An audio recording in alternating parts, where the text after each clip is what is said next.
acompañarnos en esta transmisión. Antes de comenzar, querríamos compartir contigo algunos materiales sobre el tema de hoy que podrían resultar de interés. En el chat te vamos a dejar los enlaces. Primera llamada.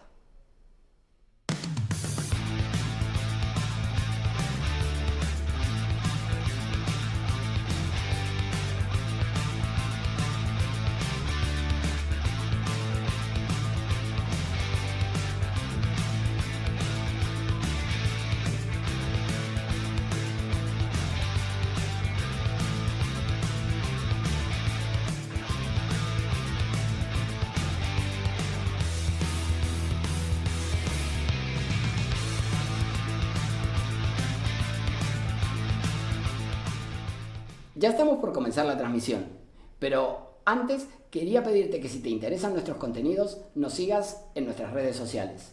En el chat vas a encontrar los enlaces. Cuando regreses, estaremos comenzando. Segunda llamada.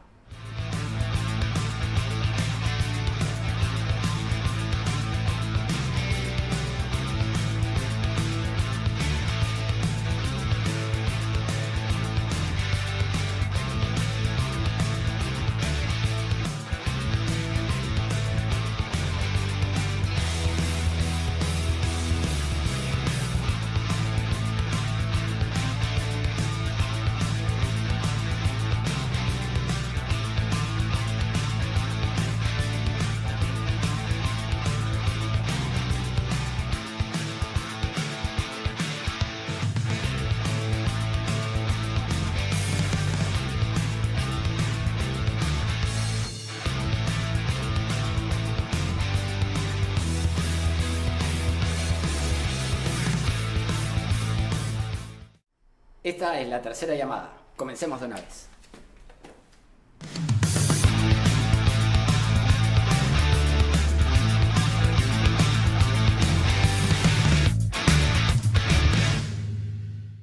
Hola, ¿qué tal? Muy buenas tardes, ¿cómo están ustedes? Muy bienvenidos. Comenzamos un nuevo programa de la segunda temporada de El Constitucional, que se sigue transmitiendo a través de nuestra página de Facebook, Omar.Sar, por televisión abierta, a través de Onda Digital, canal 18.4 en Lima, y a través de la plataforma de LP Pasión por el Derecho, que es una entidad de referencia jurídica y brinda capacitación a miles de profesionales. Hemos estado en Arequipa y hemos recibido el cariño de todos ustedes. Ha sido una gran ocasión, les estamos muy agradecidos a todos los que nos recibieron en Arequipa, al doctor Jorge Cáceres, presidente de la comisión organizadora del 15 Congreso, al doctor Giovanni Ricalde, que dirige la sección Derecho de la filial sur de la Universidad San Martín de Porres en Arequipa, y a todos quienes se acercaron a saludarnos con cariño. Muchísimas gracias a todos. Como siempre decimos, El Constitucional es un programa multimedia que se transmite por web, por redes sociales y también por televisión abierta. ¿Qué más se puede pedir a los seguidores del derecho constitucional? Les vamos a pedir que por favor nos dejen su like en esta transmisión, que se incorporen como colaboradores de nuestra página de Facebook Omar.Sar para que el material que les interesa sobre nuestra materia llegue a más gente. Luego de nuestra presentación sobre el tema de la protección constitucional de la mujer gestante, vamos a entrevistar al doctor Fernando Varela Bojorquez, que es experto en Derecho Laboral, catedrático del posgrado de la Universidad de San Martín de Porres. Muy bien, vamos a ver. Nuestra Constitución plasma en su texto dos disposiciones relacionadas con la situación de la mujer gestante. Abriendo el capítulo de los derechos sociales y económicos, es decir, el capítulo 2 de la Constitución, en el artículo 4 se establece lo siguiente: la comunidad y el Estado protegen especialmente al niño, al adolescente y, en lo que aquí interesa, a la madre y también al anciano en situación de abandono. La Constitución establece entonces que se debe brindar no una simple protección, sino una protección especial. Protegen especialmente, dice el artículo 4, y luego vamos a ver qué consecuencias ha extraído el Tribunal Constitucional de esta regulación. La Constitución introduce una disposición con carácter de directriz, en el sentido de que plantea una meta concreta que debe ser realizada, pero no indica los medios por los cuales esa meta debe alcanzarse. ¿Correcto? Se limita a establecer un estado de cosas que debe ser satisfecho sin establecer el medio por el que ese estado de cosas se habrá de llevar a cabo o de satisfacer. Ahora bien, el hecho de que sea una directriz y de que no establezca de qué modo se ejecuta, no quiere decir que no sea una disposición directa e inmediatamente aplicable. El Tribunal Constitucional tiene pacíficamente decidido el valor normativo de todo el texto constitucional. Y en consecuencia, si en la Constitución se ha incluido este deber de brindar especial protección, pues bien, deberá materializarse en acciones concretas. Corresponde tener en cuenta que las directrices son normas que establecen la realización de un determinado estado de cosas constitucionalmente ordenado, como decíamos antes, en este caso la protección especial de la mujer, de la madre, pero a diferencia de los principios, ¿sí? A diferencia de lo que sucede con los principios, estas normas que tienen carácter de directriz no contienen mandatos de acción concretos, esto es decir, de hacer o de no hacer, sino que únicamente prevén fines u objetivos que el constituyente ordenó realizar en la mayor medida posible, por lo que su contenido es el de un mandato de optimización. Pero en todo caso, tienen que existir medidas concretas que repercutan en la satisfacción de esa finalidad constitucional, que además, subrayo, no supone una protección ordinaria, una simple protección, sino que impone un deber de protección especial. La eficacia del cumplimiento de las directrices es graduable en tanto que el constituyente no ha prescrito una determinada conducta que sea aquella que conduce a la finalidad propuesta.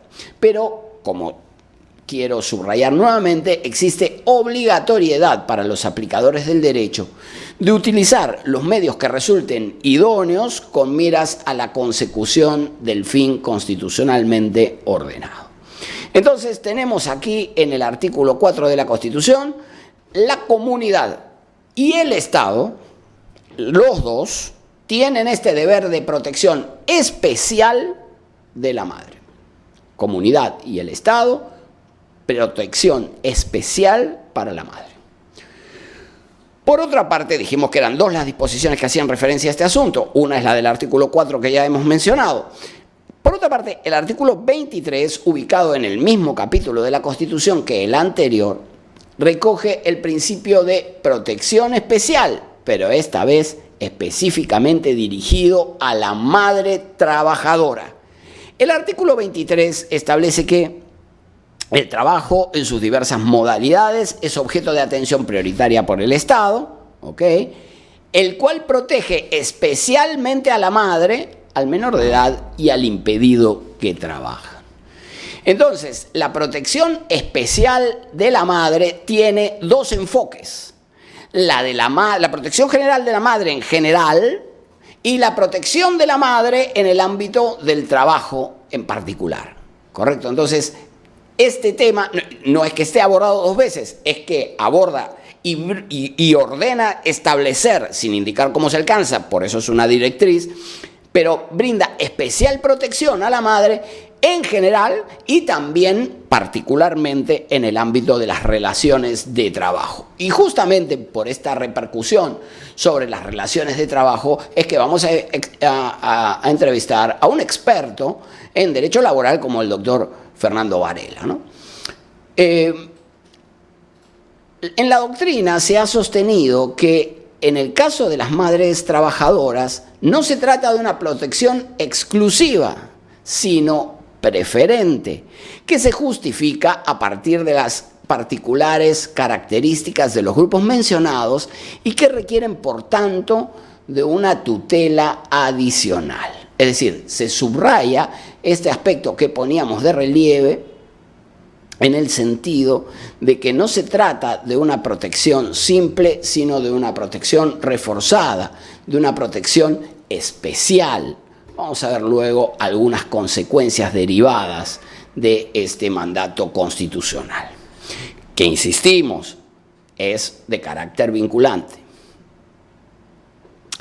Por ejemplo, en el caso de la madre trabajadora, el ordenamiento laboral se ha encargado de hacer efectiva la mencionada protección especial frente a determinados supuestos mediante normas que le permiten eximirse de realizar, por ejemplo, labores peligrosas para la salud y además, o para el desarrollo del embrión y del feto durante la gestación. Otras normas otorgan licencia pre y postnatal, aquellas que facilitan y promueven la lactancia, y finalmente aquellas que tutelan su permanencia en el trabajo, sancionando con nulidad el despido de la madre trabajadora que tenga por motivo el embarazo. Entonces, el supuesto de embarazo es un supuesto de despido nulo que puede dar lugar a la reposición. Y justamente sobre esto se ha pronunciado el Tribunal Constitucional, como vamos a ver más adelante. Pero en todo caso, permisos, licencias, lactancia, tipo de trabajo, son medidas de protección orientadas a la madre trabajadora. Por otra parte, también respecto de las madres que trabajan, es menester señalar que existen diversos instrumentos internacionales del sistema de protección de derechos humanos, tanto en el ámbito universal, es decir, en el de los tratados de Naciones Unidas, como en el ámbito regional, es decir, aquellos del ámbito americano, como por ejemplo el Pacto de San José de Costa Rica, la Convención Americana sobre Derechos Humanos, que recogen cláusulas específicas para garantizar esta protección especial de los derechos de las madres trabajadoras en el escenario laboral, ¿no? Y a tenor de las cuales se deben interpretar las disposiciones de la Constitución. Tengan ustedes presente que, de acuerdo con la cuarta disposición final y transitoria de la Constitución, las obligaciones internacionales que adopte el Estado peruano en ejercicio de su soberanía constituirán una pauta de obligatorio cumplimiento que deberá satisfacer a la hora de desarrollar, por ejemplo, sus políticas públicas, ¿correcto? Por ejemplo, el Poder Ejecutivo dirige la política de personal del Estado y, en consecuencia, tiene deberes de atender esta situación de especial protección que requiere la madre trabajadora como mandato constitucional. Lo que quiero subrayar además es que este mandato constitucional se encuentra además recogido en tratados sobre derechos humanos de los que el Perú es parte y por lo tanto tienen aquí obligaciones que informan es la interpretación que se debe realizar de este artículo 23 de la Constitución. Vamos a hacer referencia a al menos dos de estas disposiciones. Por ejemplo, el artículo 25.2 de la Declaración Universal de Derechos Humanos, la cuarta disposición final transitoria, empieza diciendo que los derechos se interpretan de conformidad con la Declaración Universal. Pues bien, el 25.2 de esa Declaración Universal de los Derechos Humanos establece que la maternidad y la infancia tienen derecho a cuidados y asistencia especiales. Correcto. Entonces, esta especial protección se manifiesta en dos ámbitos distintos: cuidados, ¿sí? Cuidados médicos y además asistencia, atención de emergencias, de situaciones de necesidades especiales, brindar amamantamiento, cuidado de los niños menores, etcétera, ¿no? Por otra parte, el artículo 11.2 de la Convención sobre la eliminación de todas las formas de discriminación contra la mujer establece que, a fin de impedir la discriminación contra las mujeres por razón de matrimonio o de maternidad y asegurar la efectividad de su derecho a trabajar, los Estados partes tomarán medidas adecuadas para, por ejemplo, prohibir, bajo pena de sanciones, el despido por motivo de embarazo o licencia de maternidad y la discriminación en los despidos sobre la base del estado civil. ¿Correcto? Entonces aquí tienen una manifestación de la especial protección como situación de protección frente al despido. 2. Implantar la licencia de maternidad con sueldo pagado o con prestaciones sociales comparables sin pérdida del empleo previo, la antigüedad o los beneficios sociales. Una vez más, debe gozar de licencias adecuadas, previas para el cuidado de la salud y posteriores para la recuperación de la madre y la integración del niño al grupo familiar. Otra disposición vinculada a este artículo 11.2 de la Convención sobre las formas de eliminación, sobre la eliminación de todas las formas de discriminación contra la mujer, establece que se debe prestar protección especial a la mujer durante el embarazo en los tipos de trabajos que se hayan probado puedan resultar perjudiciales para ella. ¿Sí? Aquí ya no se refiere al despido, sino se refiere a las condiciones de trabajo. Justamente vamos a hablar con el doctor Varela sobre estos aspectos, tanto la protección frente al despido como la protección en el ámbito de las condiciones de trabajo. Del conjunto de las disposiciones que hemos señalado precedentemente, podemos extraer algunas conclusiones importantes. Primero, es deber del Estado peruano brindar protección especial a la madre trabajadora en la defensa de sus derechos fundamentales en el marco de una relación de trabajo.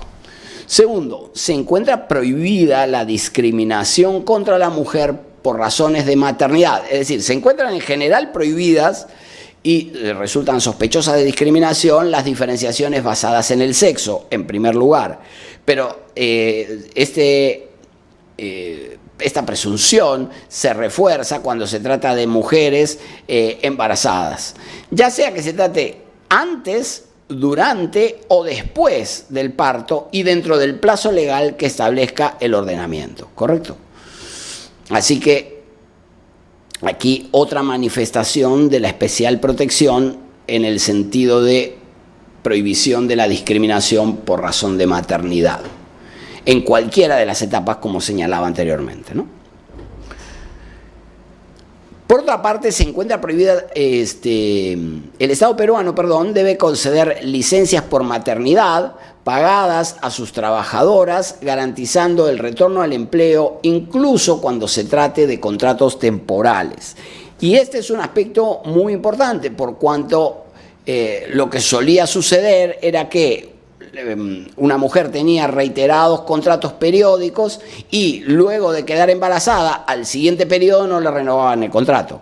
Esto, si bien materialmente no era un despido porque era el vencimiento de un contrato que no se renovaba, claramente era un contrato que no se renovaba por razón de maternidad. Y en consecuencia, esta situación debía tomarse en cuenta y debe garantizarse el retorno de las mujeres trabajadoras, incluso cuando se trate de contratos temporales. Recientemente, el Tribunal Constitucional resolvió que, en lo referente a la necesidad de comunicar al empleador el embarazo para que opere la protección reforzada que otorga la Constitución, esta ya no es exigible desde que el Perú ratificó el convenio 183 de la OIT sobre protección de la maternidad. Leíamos hace un rato algunas disposiciones derivadas, por ejemplo, de la Declaración Universal o del pacto relacionado con la protección de toda forma de discriminación contra la mujer. Pues bien, además de esos instrumentos internacionales, el Estado peruano ha ratificado el convenio 183 de la OIT que se relaciona con la protección de la maternidad.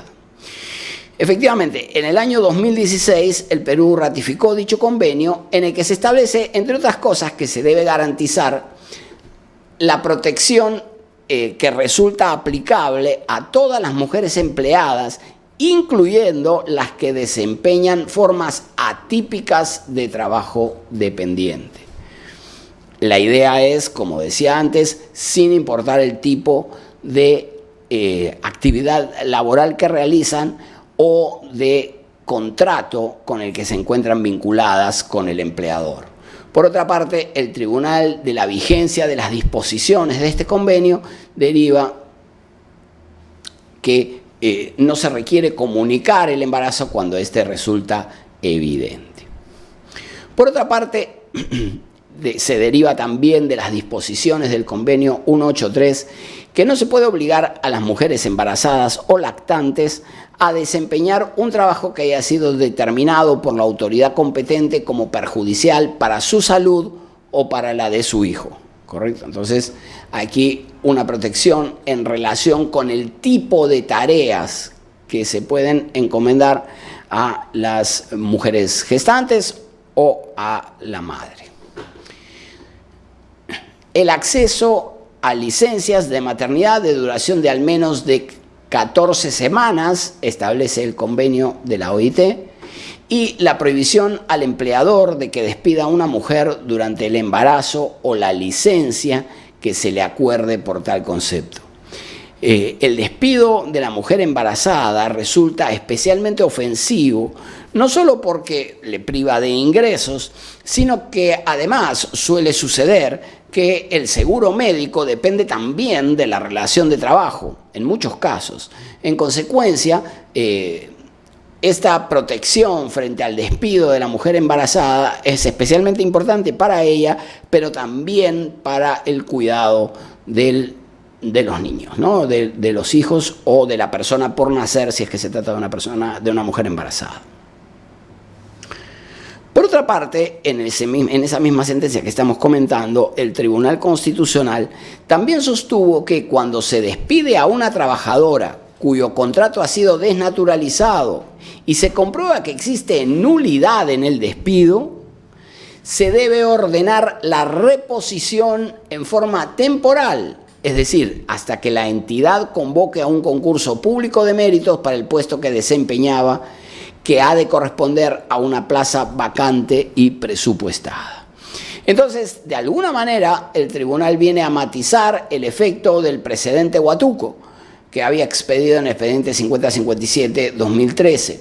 Y en aplicación de este principio de especial protección de la madre trabajadora, establece que si hubo un despido de una trabajadora embarazada cuyo contrato ha sido desnaturalizado, se debe ordenar la reposición, al menos en forma temporal, es decir, hasta que se convoca el concurso público respectivo. En este caso, se desarrolla una excepción a la regla establecida en el precedente que hacíamos referencia, derivada de la situación de embarazo de la trabajadora, ya sé que se le debe reponer mientras dure el concurso, ¿no? Y por otra parte, el Tribunal Constitucional también adopta una decisión innovadora respecto de los sueldos que se dejaron de percibir. El Tribunal Constitucional, en este expediente, en 2748-2021, amparo, sostuvo que, teniendo en cuenta que los despidos nulos son actos sin eficacia jurídica en el ordenamiento peruano, no atribuibles al trabajador, corresponde, en aplicación del principio de igualdad de oportunidades, que este tribunal ordene dichos pagos, tanto por razones de economía procesal como de justicia material. En consecuencia, el tribunal dice en la sentencia también debe abordarse y ordenarse el pago de las remuneraciones dejadas de percibir cuando se tratan de despidos nulos. En resumen, el Tribunal Constitucional ha dejado establecido que no se requiere comunicar el embarazo al empleador e invoca como fundamento el convenio 183 de la OIT.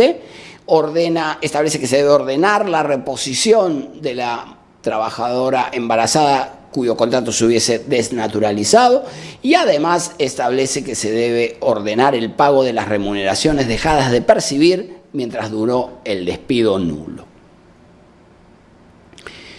Hasta aquí, consecuencias derivadas del embarazo en el ámbito de las relaciones de trabajo, pero, por ejemplo, el tribunal ha emitido pronunciamientos en otros ámbitos respecto del embarazo, ¿no? Sostuvo, por ejemplo, que el principio constitucional de igualdad de trato en el ámbito laboral hace referencia a la regla de no discriminación, que específicamente constituye una aplicación de la regla del principio de igualdad ante la ley. Y esta regla de igualdad asegura, en lo relativo a los derechos laborales, la igualdad de oportunidades en el acceso al empleo y de tratamiento durante la relación de trabajo. Y resolvió que las decisiones extintivas de contratos laborales basadas en el embarazo, al afectar exclusivamente a la mujer, constituyen indudablemente una discriminación por razón de sexo proscrita por el inciso 2 del artículo 2 de la Constitución. Incluso la Defensoría del Pueblo sostuvo que se debía reponer a trabajadoras embarazadas que hubiesen sido despedidas, aun cuando se tratare de contratos temporales. En los comentarios de esta transmisión que pusimos al principio van a poder encontrar el enlace a ese informe que elaboramos cuando estuvimos en la Adjuntía para los Asuntos Constitucionales de la Defensoría del Pueblo, y trabajamos en ese caso junto con el doctor Néstor Loyola, que es un experto en esta materia. Por otra parte, hay que dejar claro que el embarazo de la mujer no puede dar lugar tampoco a la imposición de sanciones, aun cuando fuera en ámbitos distintos del laboral. El tribunal, al resolver un caso concreto, advirtió que los jueces debían inaplicar una norma que establecía sanciones a las mujeres embarazadas en el ámbito de las escuelas militares por encontrarse reñida con la Constitución, de acuerdo con lo que establecía en el Decreto Supremo 9/2019 Defensa. En ese caso, el Tribunal Constitucional concluyó que la norma vulneraba derechos fundamentales y ordenó a todos los jueces que tengan en trámite demandas donde el acto cuestionado se encuentre fundamentado en las disposiciones legales aquí analizadas, es decir, aquellas que autorizaban el retiro de la mujer embarazada de las Fuerzas Armadas, que en cumplimiento de lo dispuesto por el artículo 138 de la Constitución ejerzan el control difuso observando las interpretaciones realizadas por este tribunal en el presente caso bajo responsabilidad. Esto es decir, lo que pretendía era fijar un criterio interpretativo que materialice en la aplicación a ese caso de este principio de especial protección a la que hace referencia el artículo 4, aun cuando este caso no se encuentra en el ámbito laboral.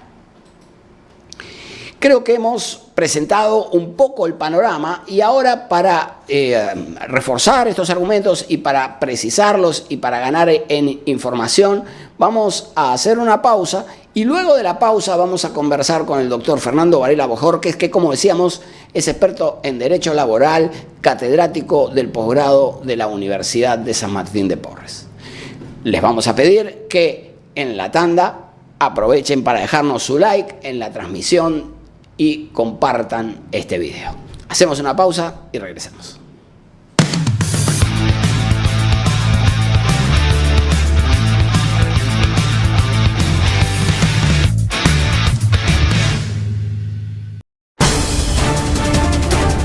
Todos los miércoles a las 9 de la noche los espero en Lapsus por Onda Digital Perú, para que sepas la verdad, para que te enteres lo que realmente debes saber y para que no te dejes engañar por otros que siempre mienten o engañan a la población.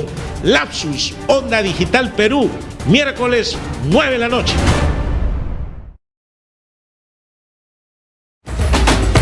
¿Buscas nuevas ideas para fortalecer tu negocio? Aquí en Onda Digital 18.4 y también por Cable Más tenemos Persevera Empresarial, un programa con ideas, consejos y sugerencias para ti y tu empresa. No te lo pierdas, martes 9 de la noche, Onda Digital 18.4. Te invitamos.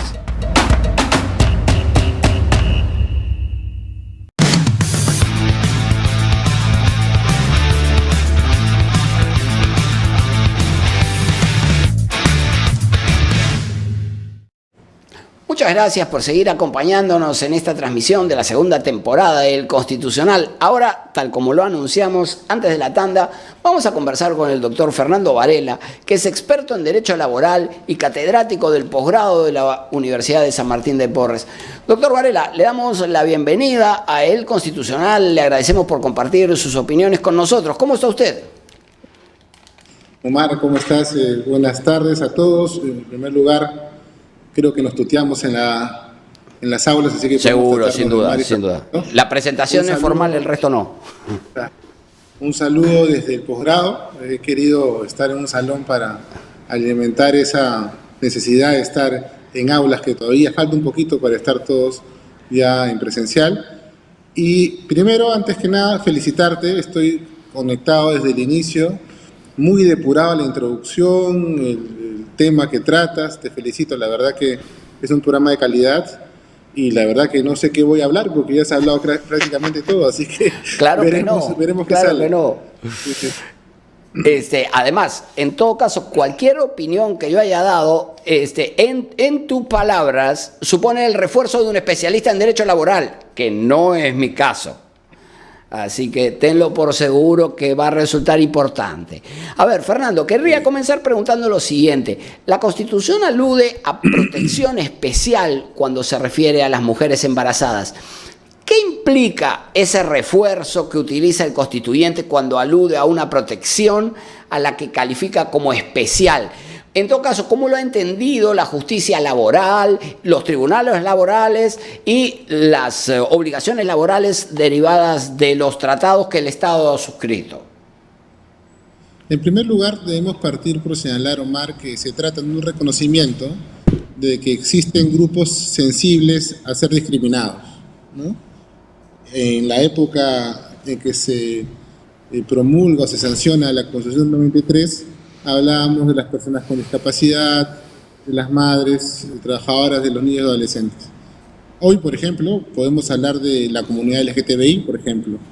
Hoy, por ejemplo, podemos hablar de personas que, si bien no son impedidos, son personas adultas mayores que no tienen la posibilidad de ser recalificados en un puesto de trabajo. Entonces, todo parte por un reconocimiento de una necesidad de proteger a una empleada, a una trabajadora, que, para ser honestos, según nuestras propias sociedades, y esto se repite mucho en Latinoamérica, son personas que trabajan en un horario de 8 horas, pero que luego llegan a casa y siguen trabajando. Es decir, sociedades en las cuales el machismo ha sido moneda corriente, y es un reconocimiento por parte de ello. Reconocimiento que además ha sido establecido por la OIT, no solo en convenio del 183, sino en asambleas anteriores, en recomendaciones, donde incluso se sostiene que una madre trabajadora, más allá de la protección constitucional, también tiene una protección legal a la que están obligados todos los países que suscriben sus convenios. En el Perú, ¿cómo se ha desarrollado? Se ha desarrollado a nivel normativo, en materia laboral, en el ámbito mayormente privado, a través de la protección contra la nulidad de despido. Ya hemos hablado antes en alguna conferencia sobre el tema de la inclusión del despido arbitrario en el artículo 27. No va a ser tema el día de hoy, pero lo cierto es que ante un escenario primigenio en lo cual el despido arbitrario, antes de la interpretación del tribunal, estaba permitido, se necesitaba proteger a un grupo sensible también de discriminación, entre los que se encontraban dirigentes sindicales, otros grupos especiales y la madre trabajadora. Luego también en materia laboral y en materia normativa ordinaria tienen derecho, además, como tú lo has dicho muy bien, a descansos que son ahora cerca de 98 días, si no me equivoco, de un descanso pre y postnatal. Y así también hay otros beneficios que seguramente iremos hablando en el desarrollo de la entrevista, pero es en el ámbito sustantivo. En el ámbito adjetivo, la ley 29.4, que es la ley procesal de trabajo, también establece un nivel de protección especial para la madre trabajadora, los niños y adolescentes y otros grupos. Es decir, que esto tiene expresión no solo en el derecho laboral sustantivo, sino también en el derecho procesal laboral. Exactamente. No solamente en el derecho sustantivo, sino también en el derecho adjetivo. Entonces, se ha observado.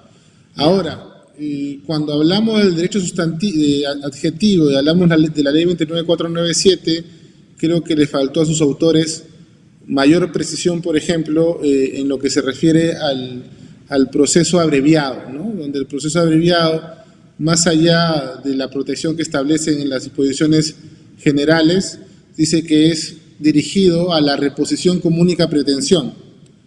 Más allá de eso, yo creo que sí se pudo abordar con mayor énfasis que estaba dirigido a grupos especiales, ¿no? Pero se optó por la generalidad, quien al fin del día también les corresponde a las madres trabajadoras. Claro, sin embargo, se podría realizar una interpretación extensiva de esta disposición en el sentido de que ese proceso, que naturalmente es más corto que el proceso ordinario laboral, podría ser recurrido cuando existan riesgos de sustracción de la materia, como por ejemplo el que supone el embarazo, ¿no? El tema es discutible porque cuando hablamos de los criterios de competencia para los procesos abreviados, se hablan de dos temas especiales. La reposición como única pretensión, desde ahí hay un tema en discusión, porque si se habla de nulidad de despido, que es un tema que está relacionado a lo que decías de la sentencia, las remuneraciones devengadas vienen incluidas, pero cuando se trata, por ejemplo, de una reposición por despido fraudulento, yo no puedo pretender que se me pague lucro cesante, porque ahí sí tendría que ir a la vía ordinaria.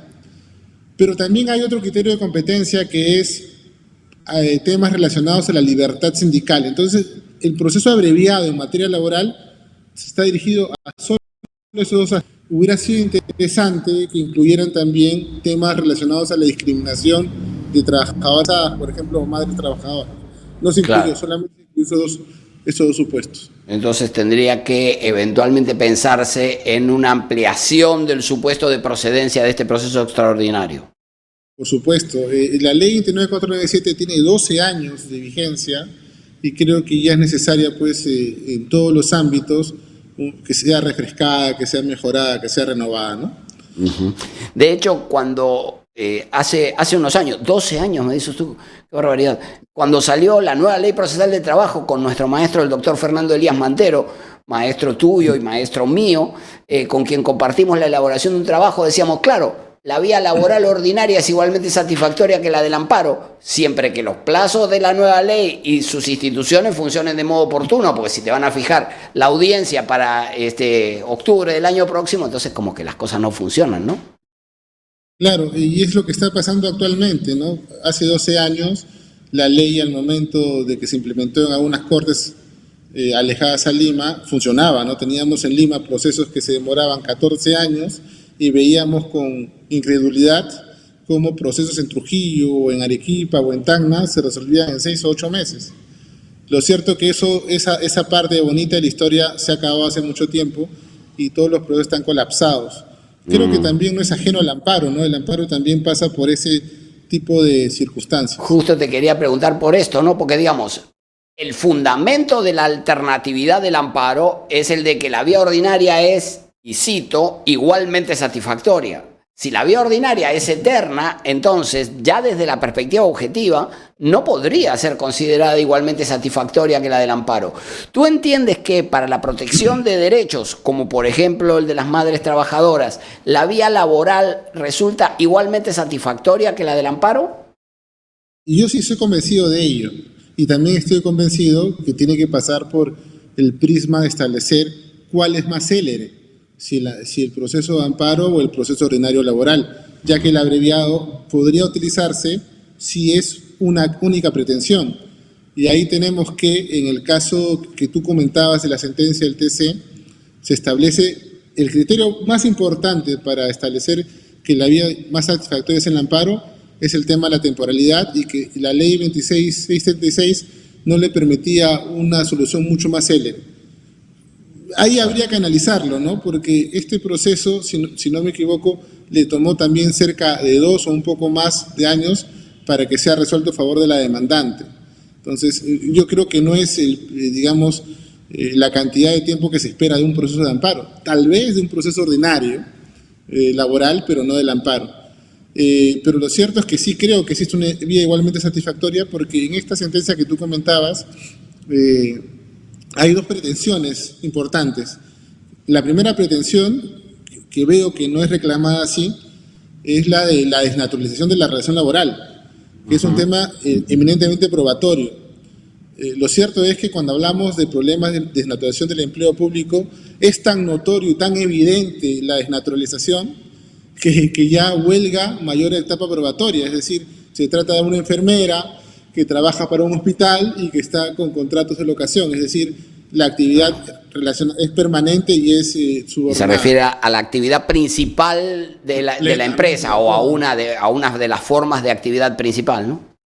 Como que está también demostrado el tema de la discriminación, porque si bien no había una notificación previa por parte de la trabajadora, porque los únicos documentos fueron presentados el 27 de agosto, fecha del despido, lo cierto es que ella se trató e hizo sus exámenes en el propio hospital donde trabajaba, ¿no? Es decir, se tenía conocimiento de ese estado de gravidez y además eran 6 meses de gestación, es decir, 6 meses de gestación en los casos más comunes son notorios. El tema que yo analizo o que yo veo en la sentencia y me preocupa, sí, es el tema de los devengados, porque se homologa al tratamiento del artículo 29 y sus consecuencias de la nulidad de despido. Porque acá se debe ver por 2 planos, Omar. Es popular y es justo apoyar a un sector de la población que es discriminado. Sí, pero a veces también no nos podemos olvidar de lo formal, porque en ninguna etapa, he revisado un poco los antecedentes, la demandante cuestiona la nulidad per se, no dice, mi despido es nulo según lo amparado en el artículo 29 del 003, no lo dice, dice que su despido es ilegal. Entonces ahí también hay un tema, porque la Corte Suprema ya en resoluciones que son muy comunes, no puedo hablar de jurisprudencia porque no hay precedente vinculante en la Corte Suprema, 12 años de nueva ley procesal de trabajo y el artículo 40 no ha sido utilizado, pero habla que cuando se tiene que establecer la nulidad del despido, tiene que hacerse un ejercicio de nexo causal entre el despido y sus causas, y eso tiene pues un estadio probatorio que no lo tiene el amparo, ¿no? Eso es, ahí me preocupa. Y lo otro que me preocupa es, digamos, técnicamente, antes de la sentencia, cuando en última instancia, por el proceso de amparo, se resolvía la reposición de una trabajadora, su derecho a percibir las remuneraciones devengadas a título de lucro cesante estaba, es decir, tenía que ir a otro proceso. Claro, pero tenía que ventilarlo en la vía ordinaria. Y no había mayor cuestionamiento, es decir, lo iba a ganar, pero era un tiempo adicional que iba a tomar. Ordenar el pago de remuneraciones devengadas puede sonar justo en un primer momento, pero me preocupa que el juez constitucional se va a constituir ahora en una suerte de juez perito y que va a tener que escuchar a la parte que cuestiona las remuneraciones, porque puede decir, oye, por si acaso el artículo 40 dice que yo no soy responsable de los momentos de indignación del juzgado, usted no me puede poner 80 meses de remuneraciones devengadas cuando me corresponde 50, y ahí debe haber un cuestionamiento. O de repente me dice, el concepto de remuneración que usted incluye en la CTS no es el correcto, porque incluye conceptos que no son remunerativos. Entra el debate, y también con los intereses, ¿no? Entonces ahí... Sí, claro, no, tiene aspectos que podrían resultar discutibles, y además revisa su jurisprudencia previa en el sentido de que por los periodos que efectivamente no prestó labores no correspondía al pago de remuneraciones, ¿no? Exactamente. Entonces ahí hay un tema que me preocupa, es decir, la operatividad. Esencialmente, cuando un trabajador ganaba un amparo, presentaba una demanda de lucro cesante, tomaba su tiempo, pero no había mayor discusión, Ahora vamos a ver si que la carga procesal del juez constitucional le va a permitir establecer momentos de debate en los cuales una parte dice que le corresponde A y la otra parte dice que le corresponde pagar B, ¿no? Sí, claro, efectivamente los procesos de ejecución de las sentencias van a tener aquí algunos aspectos controvertidos, ¿no? Sin lugar a dudas, particularmente en el ámbito de juzgados, que además se les ha añadido con el nuevo Código Procesal Constitucional los procesos de habeas corpus. Ya no tienen solo amparo, habeas data y cumplimiento, sino que además tienen también los procesos de habeas corpus. Y esta decisión naturalmente que va a generar controversias en fase de ejecución, ¿no? Es decir, si se liquidó correctamente, cuál es el monto de la remuneración, cuál es el periodo que se debe cubrir con el pago de las remuneraciones. Es decir, ahí va a haber... El orden del juez va a ser la orden o el requerimiento del pago del juez, ya sea del capital de los devengados como de los intereses o la propia CTS, van a ser apelados y vamos a tener no solamente juzgados colapsados, sino salas superiores también colapsadas resolviendo temas cuando tienen una carga mucho más importante, digamos, en defensa de los derechos constitucionales, ¿no? Claro, y una pregunta, cambiando un poco de tema, bueno, dentro de lo mismo, pero otro enfoque. La protección especial que la Constitución establece y que dispensa a la madre trabajadora, ¿podría dar lugar a la extensión de contratos que son originalmente de carácter temporal? Ahí yo tengo también un punto de vista que también distinto, porque yo creo mucho en el artículo 62 de la Constitución, que es la libertad de contratar, ¿no? Yo creo que podría darse como excepción, es decir, no en términos generales. ¿A qué me refiero con eso? Si el contrato es legal, cuenta con cláusula objetiva de contratación, al momento de que las partes pactaron, no había conocimiento ni de una ni de la otra, por decirlo de alguna manera, de que había un estado de gestación, y luego hay causas justas para no poder renovar el contrato, ¿qué hago yo con una trabajadora que de repente ya no me es útil, por más que esté en estado de gestación?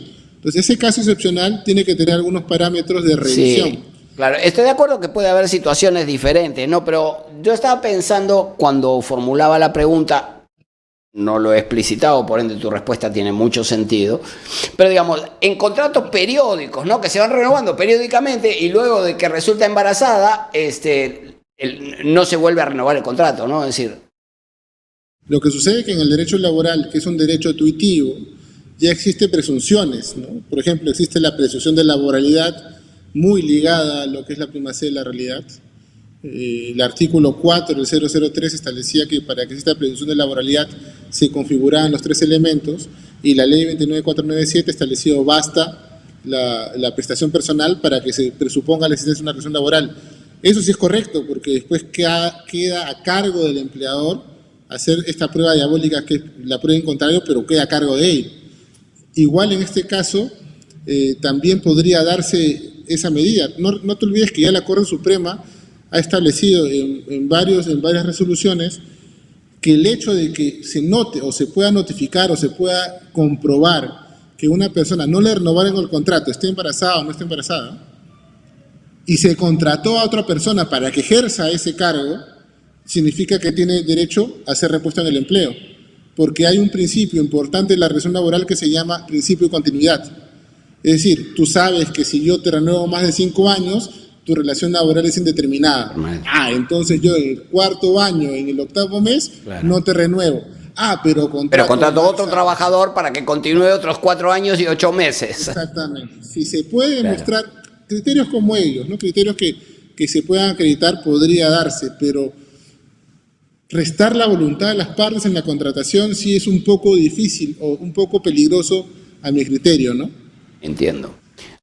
Fernando, tú advertías muy prudentemente un tema que nosotros no abordamos, que es el de que las madres trabajadoras suelen tener también responsabilidades en el manejo del hogar, en las tareas de cuidado y en las tareas de mantenimiento. ¿Existe alguna protección legal en estos casos respecto de del trabajo doméstico y del trabajo de cuidado de las mujeres? No, particularmente de las madres. No, Mari, es lamentable porque ahora en la pandemia hemos visto mucho abuso por parte de algunas empresas, porque siempre hay que señalar que son excepciones. Por ejemplo, en pandemia todos estaban en sus casas. Empieza la reactivación y muchas empresas lo que querían es soltar planilla. ¿Qué se llama soltar planilla? Bajar de peso, es decir, yo quiero tener menos trabajadores. ¿A quién buscaban? Estratégicamente buscaban a las madres trabajadoras que sabían que durante los 3 meses, 5 meses, 6 meses que estuvieron haciendo trabajo remoto, asistían al trabajo, pero asistían a sus hijos. Entonces, ¿qué hicieron? ¿Cuál fue la estrategia? Legal, por cierto, pero una estrategia que podemos señalar que es, es inadecuada. Correo electrónico, a partir del lunes usted empieza a trabajar de forma presencial. ¿Y eso qué significaba? Que la madre se iba a trabajar de forma presencial y el esposo, nuestra sociedad es así, Omar, que no tiene seguramente la paciencia de estar con los hijos, se encontraba trabajando y se encontraba haciendo labores del hogar y decía, no se puede, no puedo más. O sea, tienes que dejar el trabajo o porque yo no puedo más. Entonces, ¿qué es lo que hacían? Obligaban de esa forma a que las señoras dijeran, denme la posibilidad de hacer trabajo remoto. No va a haber trabajo remoto. Pues renunciaban. Renunciaban porque tenían que estar atendiendo el hogar. Claro. Y eso es un tema que lamentablemente no ha tenido protección legal. El trabajo de la madre, ¿no? El trabajo de la madre. En los convenios, en un convenio de la OIT, se dirige más a la ama de casa, ¿no? A la madre trabajadora, ¿no? Donde le reconoce también el derecho de tener un ingreso al modo de remuneración por las labores que hace en casa.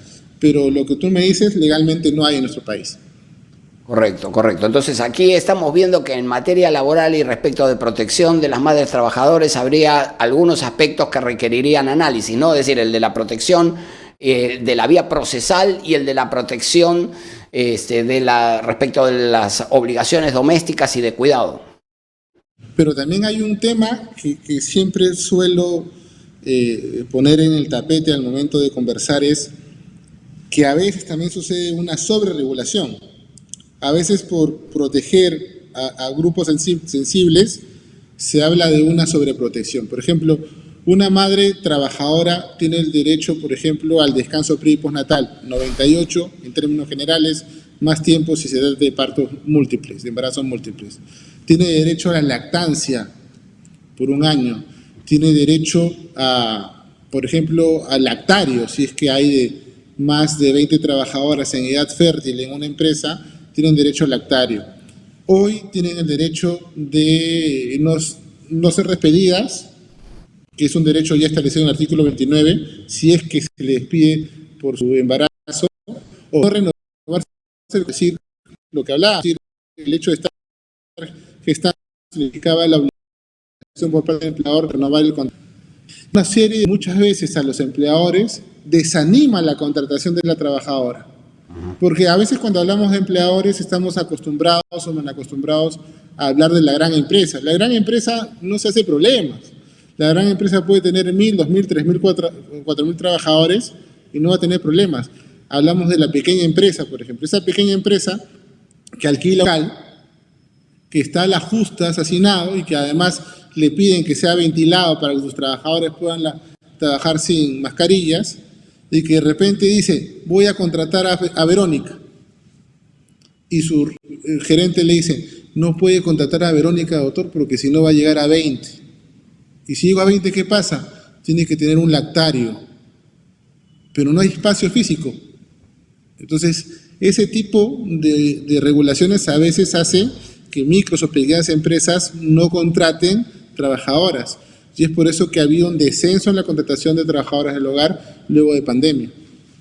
Sí, claro. Naturalmente, la rigurosidad de las leyes laborales tiene incidencia en el mercado laboral. Existe una gran discusión sobre si la flexibilización de las condiciones laborales es más favorable para el desarrollo del empleo o que condiciones de mayor protección, ¿no? Porque claro, mayor protección supone mejores condiciones para los destinatarios de esa protección, pero también condiciones más rígidas para el empleador, que naturalmente se lo va a pensar más a la hora de contratar trabajadores. Naturalmente hay ahí una discusión muy importante que no tenemos tiempo de abordar en este momento. Fernando, te agradezco muchísimo por tu colaboración, por tu espíritu de participación y por tus palabras. A ti, Omar, muchas gracias y cuenta conmigo en otras oportunidades. Saludos a todos. Un gran abrazo, muchísimas gracias, te tomamos la palabra. Y con ustedes también, muchísimas gracias a quienes nos acompañan en esta nueva transmisión de la segunda temporada del Constitucional. Recuerden apoyar nuestro trabajo, dejen su like antes de salir de esta transmisión, compartan el video, incorpórense como colaboradores de nuestra página de Facebook, omar.sar, y los esperamos la próxima semana con una nueva transmisión de la segunda temporada de El Constitucional. Ya nos vemos.